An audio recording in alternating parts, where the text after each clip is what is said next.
E aí pessoal do Facilitando a Medicina, tudo bom com vocês? Eu espero que sim. Eu sou Cleverson Delvecq e a gente vai para mais um vídeo referente à fisiologia. E nós utilizamos aqui como base o Fisiologia de Guyton, para ter aí um norte para essa aula. E claro, eu convido você a participar aqui da nossa comunidade, que é muito simples, só clicar nesse botãozinho vermelhinho escrito inscrever-se que está embaixo do vídeo, clicou ali e você já faz parte aqui. E eu falo para você que nós temos tudo, exatamente tudo de fisiologia com base no Guyton, aqui em vídeos para você gratuito. Se você não sabe achar todos os vídeos, ao final desse vídeo vai aparecer um quadradinho escrito Fisiologia, em algum lugar aqui da tela. Clica nesse quadradinho e vai aparecer todos os vídeos com base no Guyton aí para você em ordem. Tranquilo? Então tá convidado, se inscreve e vamos logo ao que interessa. Chega de blá blá blá. Vamos falar sobre a fisiologia do pâncreas, mas em especial enfocando o pâncreas endócrino. Beleza, pessoal? Pâncreas endócrino. Agora, enfocando esse pâncreas endócrino, o que a gente pode falar sobre ele? Bom, o básico sobre pâncreas nós praticamente já sabemos ao longo dessas playlists aqui, mas o pâncreas é uma glândula mista, né? A gente fala que ela tem uma ação tanto exócrina como endócrina. A parte exócrina a gente destaca na fisiologia voltada para o sistema digestivo, onde essa parte exócrina, por meio dos ácidos e os túbulos, eles vão liberar o quê? Bicarbonato e as enzimas digestivas, lipases, amilases, enfim, tudo que é voltado para a digestão dos alimentos, que vai desembocar lá o conteúdo, principalmente na região ali da segunda porção do duodeno. Tranquilo? Esse é o pâncreas voltado para a parte digestiva, o pâncreas exócrino. Mas nós temos ainda o pâncreas que é endócrino, né? Por isso que a gente fala que ele é misto, tem uma ação tanto exócrina como endócrina. E o que a gente vai enfocar hoje é o pâncreas endócrino, ou seja, ele libera hormônios que vão para a corrente sanguínea e vão desenvolver ali algumas ações. E aí eu destaco que a principal região, né, onde vai ter essas células são as ilhotas de Langerhans, que são exatamente o que você está vendo aí na tela. Ou seja, nessas ilhotas nós vamos ter células que vão ser fundamentais para desenvolver, né, esse papel endócrino do pâncreas. Tranquilinho? Então temos a parte mista, né, que é exócrina, e a endócrina. Enfocando nessa parte endócrina que nós falamos que está aí nessa ilhota de Langerhans, a gente fala que ela tem essa parte endócrina porque existe ali células importantes, células que vão fazer essa liberação de hormônios. E quem seriam essas células? Destacando a célula beta, principalmente ela. E nós vamos destacar o principal hormônio liberado por ela, que é exatamente a insulina. Isso mesmo, a famosa insulina é liberada pela célula beta. Mas ainda temos a célula alfa, que libera o glucagon.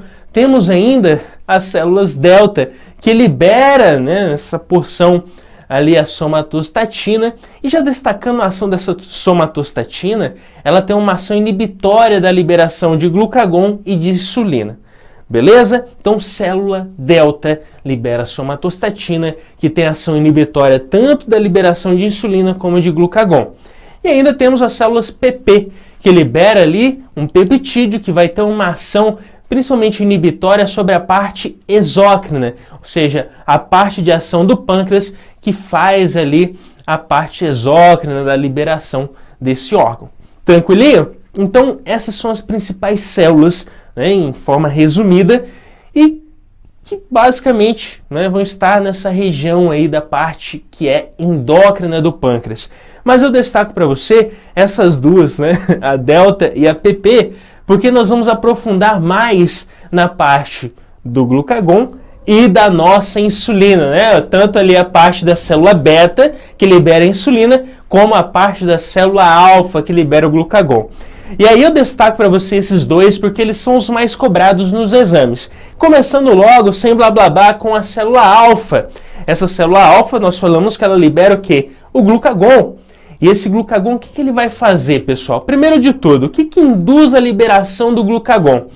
Bom, você está ali numa correria danada, né? Você está trabalhando ou o dia está tão corrido, né? Tá lá fazendo plantão em hospital, ou tá estudando demais, ou tá viajando, não tem comida, não tem como você almoçar, não tem como tomar café, você tá sem comer, você tem jejum. O que acontece quando você está em jejum ou tá perdido no meio do mato lá, tá sem comer, né? Você não vai comer grama. Então, o que você vai fazer? Você vai ficar em jejum. E em jejum, o que acontece? Tem uma hipoglicemia. Ou seja, caiu a concentração de glicose no seu sangue. Hipoglicemia.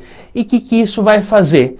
Bom, pessoal, quando existe uma hipoglicemia por falta de alimentação, você está em jejum, a hipoglicemia vai sensibilizar as células alfa, que libera o glucagon. E esse glucagon, pessoal, nós vamos ver mais à frente, ele vai ter uma ação meio que compensatória ao seu jejum. Ele vai tentar disponibilizar de todas as formas glicose para que você tenha energia e não caia duro ali no chão. É basicamente isso. Então, em jejum, hipoglicemia vai sensibilizar essas células alfa que liberam o glucagon, e o glucagon vai tentar ali, né, resolver essa parada aí, porque você não está se alimentando. Agora, de forma bem resumida, o que esse glucagon, quando ele é liberado, ele faz? Bom, ele vai ali, né, se ligar aos receptores, ele vai desencadear uma fosforilação em cascata que vai acabar ativando ali, por exemplo, a pKa, e essa pKa vai fosforilar e ativar algumas enzimas. Né? Por exemplo, a lipase. O que a lipase vai fazer? Vai quebrar ali lipídios, triglicerídeos, e triglicerídeo é fonte de energia, é fonte energética. Ele também pode, claro, pegar o glicogênio, que é a sua reserva, o seu pacotão de glicose, e quebrar esse glicogênio para liberar glicose para o sangue. Então veja só, o corpo, se você guardar isso, você vai sempre usar a lógica. O corpo não quer o excesso, não quer a falta, ele quer o necessário, ele quer homeostase, ele quer o equilíbrio. Beleza? Então, se você está em jejum, está faltando glicose por hipoglicemia, eu libero o glucagon. A célula alfa libera o glucagon, que vai lá atuar na sua reserva energética para liberar, né, triglicerídeo, glicose, para liberar glicose e ter ali o que? Uma fonte energética, ter ATP para as suas células. Belezinha? Isso é glucagon. Beleza? A ação do glucagon, que é liberado por qual célula? A célula alfa. Tranquilo. Isso é parte endócrina do pâncreas. Agora, tem a insulina. E aí eu destaco para você que a insulina é fundamental. E claro, ela é liberada pela célula beta desse pâncreas. E o que é essa insulina? Como que é liberada? Bom, quando você come, quando você se alimenta, né, os genes que expressam a liberação, né, ou de certa forma expressam essa insulina, vão induzir ali, né, a transcrição e a formação dessa insulina. Vai ter essa indução aí para a formação da insulina, vai ter todo aquele processo de pré-pró-insulina, depois vai clivar, formar pró-insulina, depois cliva novamente, libera peptídeo C e aí sim você tem a insulina. Então existe um processo de formação dessa insulina que vai ser fundamental e a gente vai ver que ela tem um papel importantíssimo, né, na parte da fisiologia. Mas assim, você pensa, tranquilo, eu entendi o glucagon, mas como que acontece, né, a ação dessa insulina? O que ela vai fazer? Como que ela induz a captação de glicose? Vamos lá. Você agora, depois daquele belo jejum, né, que o glucagon estava se matando ali para manter energia no seu corpite sensual, você chega numa pizzaria, ou numa hamburgueria, ou sei lá, se você é vegano, num restaurante de vegano, vegetariano, sei lá, você chegou para comer. Você está morto de fome.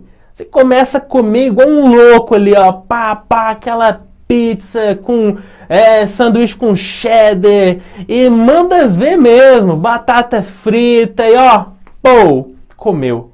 O que acontece? Você se alimentou e essa alimentação vai aumentar os índices, os níveis de glicose aonde? No seu sangue, hiperglicemia.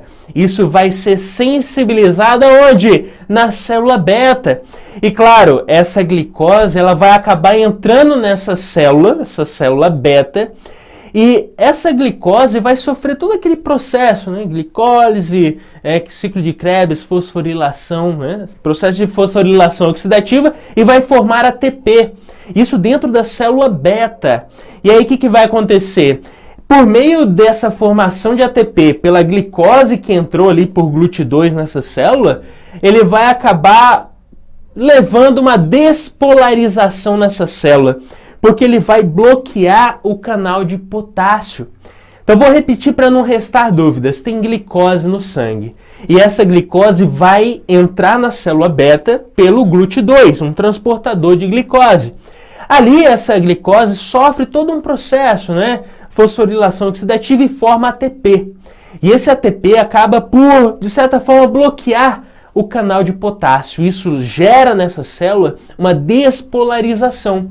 E essa despolarização acaba abrindo ali canais de cálcio. E esses canais de cálcio libera esse cálcio ali e vai o que? Acabar mobilizando grânulos, né, vesículas e grânulos com presença de insulina para que ela seja liberada dessa célula na corrente sanguínea.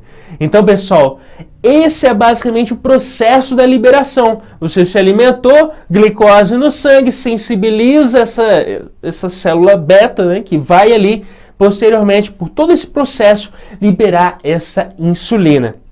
Aí você pensa, o que essa insulina vai fazer? Bom, ela vai ter várias ações. Mas quando essa insulina é liberada, ela vai se ligar aos receptores, né, das células. E ela vai fosforilar ali, né, vai ter um processo em cascata de fosforilação. Mas só um exemplo principal que eu quero te dar é que ele vai ativar o AKT. E esse AKT, basicamente, vai fazer com que o GLUT, que está no citoplasma dessa célula, o GLUT4, ele vai fazer com que esse GLUT, esse transportador, vá do citoplasma para a membrana dessa célula. E ali, esse transportador, né, vai para essa membrana e permite o ingresso da glicose que estava passando ali na corrente sanguínea. Então veja só, a insulina se liga ali no seu receptor, vai fosforilar em cascata várias reações, entre elas fosforila o AKT, que induz de certa forma com que o GLUT, que está ali dentro dessa célula, no citoplasma, vá para a membrana. E esse GLUT, transportador de glicose, permite o ingresso de glicose dentro dessa célula. Tranquilo? Então, quando a gente fala de glicose, ela vai, ali, de certa forma, levar a uma homeostase daquela situação de hiperglicemia.